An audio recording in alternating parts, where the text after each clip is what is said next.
right in the kisser. Hey, how the devil are you? Oh, why are you order?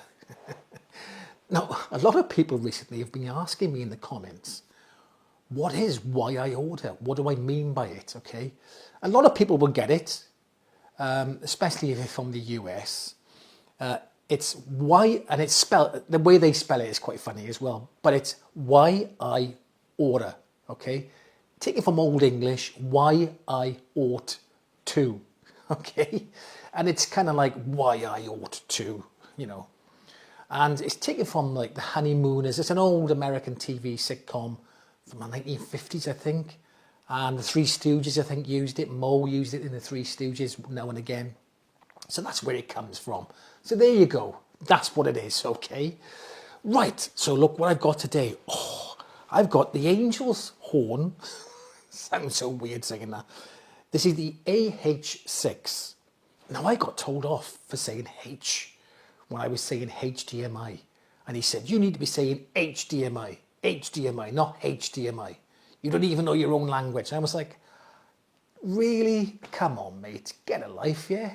Get a grip on yourself, yeah? Pathetic. Anyway, it's AH6, R6. And this is the new turntable. And it's a lovely looking thing. And also, you must have noticed by now, VU meters. What the deuce? I love a VU meter. I do, okay? And it's got a lot of things going for it. A few little niggles. Now, I want to set a precedent here before I go on with the review. I'm reviewing a budget system, okay? This is not audiophile quality and don't expect it to be, all right? But what you're getting for the price, I think, is pretty good. So let's just realise that this is a budget turntable. Now, a lot of people always say to me in the comments when I review these turntables, oh, I get an LP60 Audio-Technica. Oh, OMG. Why would you want to get that? I'd much rather get an LP60 and some powered active speakers, for goodness sake. Get that is much better. I do see offers. So this is going for around 280 quid. I do see offers for an LP60 and some Edifier powered speakers, the cheap ones, and they're terrible. But you see offers for about 240 quid all in for powered speakers, active speakers with the LP60. Now, the LP60, you know, uses the same cartridge. I don't think it'd sound any better than this turntable. And the LP60 is very bland, plasticky looking, isn't it? For a budget turntable, it's pretty good, I give it that. But it's very bland looking. It hasn't got any bragging rights, has it? Now, listen to this. Who cares about bragging rights is how it sounds to most of us, I know. But I've had a lot of people come in here. I had to set up in my living room on the sideboard. And a few people come in, my father-in-law, my brother. Hey, that's a nice look. What's that? Okay. Because they don't really know about hi-fi, but they look at it and go, wow, that's a nice looking turntable. So you got the wow factor of it a little bit over the LP60. Anyway, I'm waffling on a bit now, right? Let's bring you in for a closer look. And here it is. And now, for a budget device, it's very well put together. I think it's got an aluminium plate on the front here. It's wrapped, the vinyl wrap, it's obviously not real wood. The vinyl wrap, is it rosewood or would you say like a walnutty colour? I'm not quite sure, but it looks really nice. And it's very well done for a budget device. I have to say, really well done. Plastic buttons here. They're plastic, not glass, and a plastic knob there. But, you know, again, for a budget device, it's pretty good. So on the left here, now, this got a knob here, which says line in, 33, 45 and Bluetooth. So you've got line in. So you can connect a tape deck or a CD player to this and use this to power them. So that's pretty cool. Then you've got your speeds, 33, 45 and Bluetooth.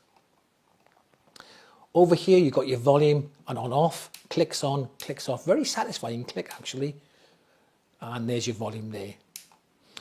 And then you come to the VU meters. You can defeat the UV meters with this button here, boink, boink. And they are really cool. However, I would like to have seen them a little bit more sensitive. You've got to, at low volumes, they don't really do a lot. They move a little bit here. I would like to have seen them go a bit higher and move a bit more. So you've got to turn it up quite far to see them functioning. But when they do, they look really cool. They still go a little bit when you're at low volume, but I'd like to have seen a little bit more. Maybe I'm being a bit pedantic, a bit picky. Now, it was very easy to put together. It comes with a leaflet, quick start guide. I recommend if you haven't put a turntable together before to use it. So yeah, you just put on the platter, pop on the platter. They give you a little key to put the belt onto the spindle. And then you spin the platter around a couple of times just to make sure the belt's on there. The counterbalance weight was easy to put on. They recommend 3.5 grams. So the counterbalance weight only goes up to 175. So you've got to rotate it twice to get to 3.5, and you stop at 1.5 grams. It also comes with anti-skate weight.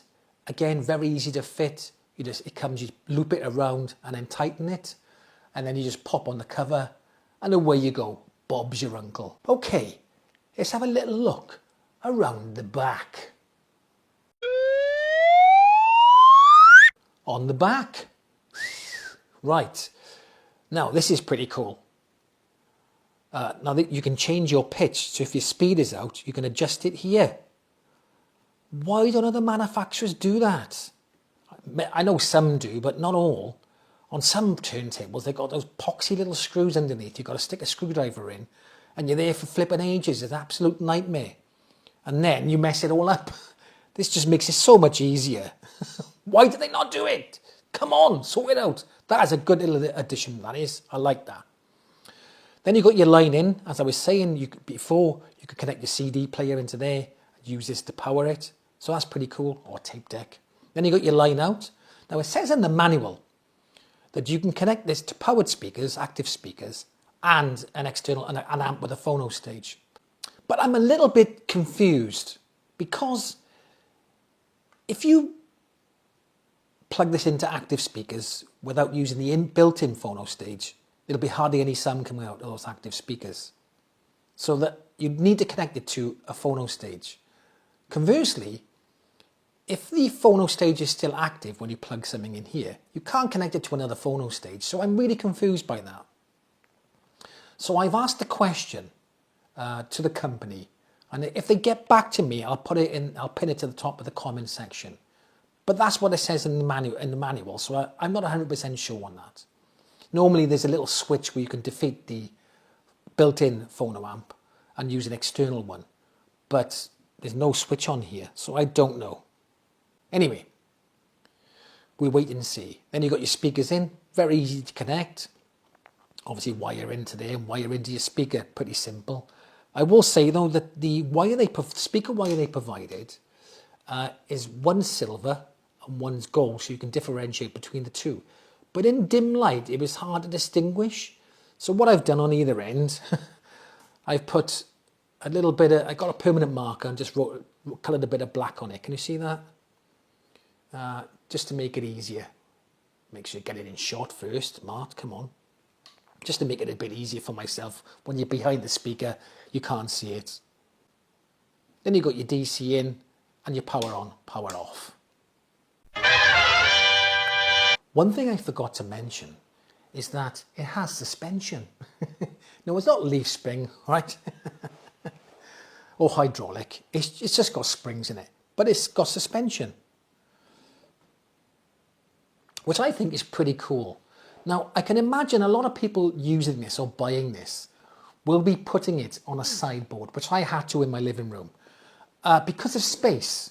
Now, I wouldn't recommend doing that, especially with a turntable. I'd always try and get the speakers on speaker stands, not on the same surface. But, you know, when you can't do that, it is handy to have a little bit of suspension to stop the vibrations from the speakers coming through to the turntable and causing rumble. So if you can't do that, one, you've got the suspension, which is cool, but I'd always recommend putting some isolation under the You can buy foam isolation pads to go under the speaker to also cut down that vibration on the same surface if you have to do it that way. So that's pretty cool. Boing, boing. It comes with a 3600L cartridge, conical I think it is. Now, it's a decent budget cartridge, but now they have, Audio-Technica have now come up with an upgrade path. You can get the elliptical version, it's black.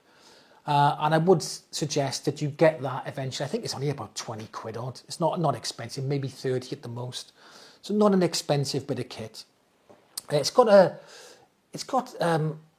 felt platter mat. Now, I'm not a huge fan of felt platter mats, simply because a lot of the times you find the record sticks to it, and then you've got to try and peel the platter mat off the back of the record. So it makes it quite awkward. So I always prefer to use, change the platter mat out on these. So I much prefer to use, my preference is silicone. You can use cork, that's got less static on it.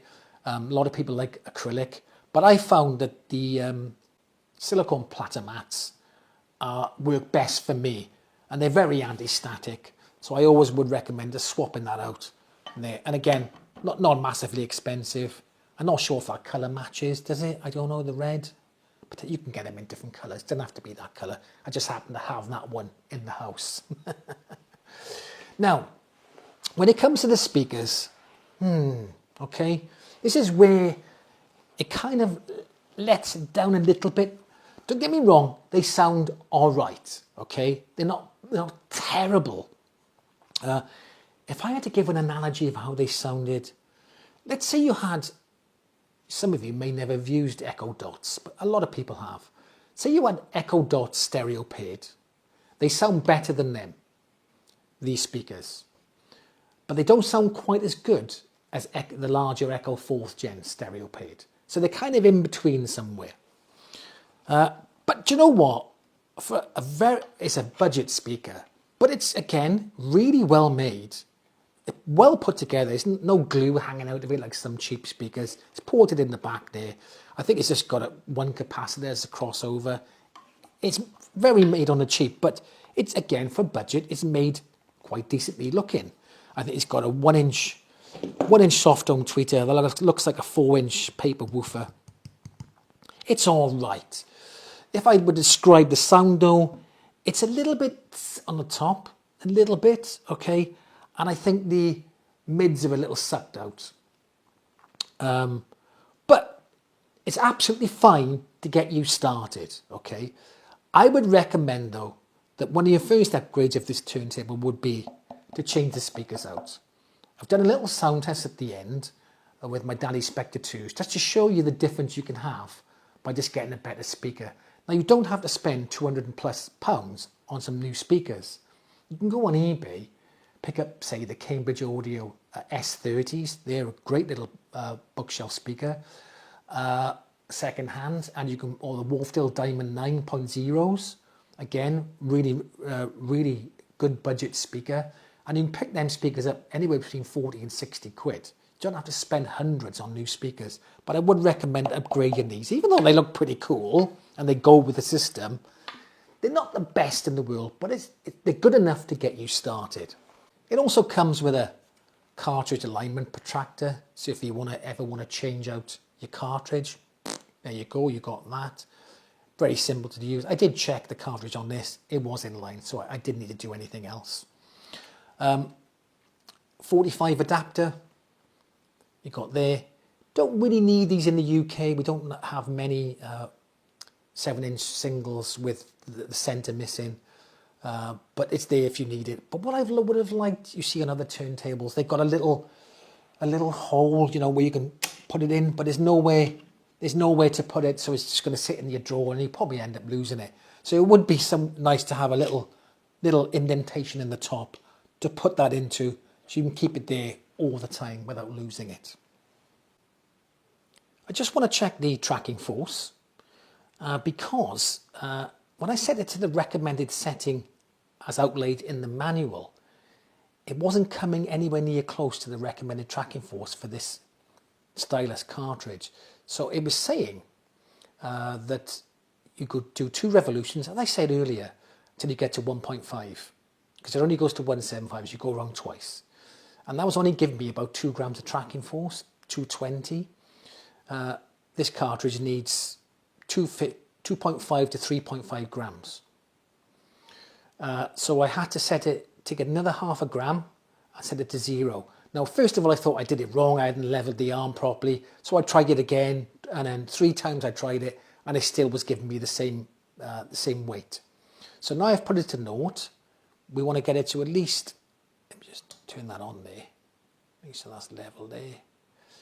2.5 minimum. So I set it to around about 2.5. I could get it a little bit heavier if I wanted, but that's fine, 2.5. Now the only problem is this arm is well damped and it takes ages to go down. So, oh, there we are, it's gone down already. There we go. So there we are. As the arm goes down a little bit more, you'll see it going up a little bit. Yeah, 258. Any more? Any more? There we are, 258. That's fine. That's fine for that cartridge. 259. Yes. There you go. So just be aware of that. It's always worthwhile getting one of these scales. Right, I'm just going to check the speed. The pitch is set at 0. Let's see what we get. So that's up there. Make sure that's up. Press start. And let's rock and roll. See what we get.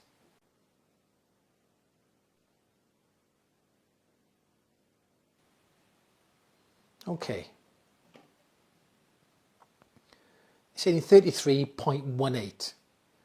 Now let's adjust the pitch just a little bit and see what we get. Let's reset that. Just move that at the back a little bit, just a tiny bit.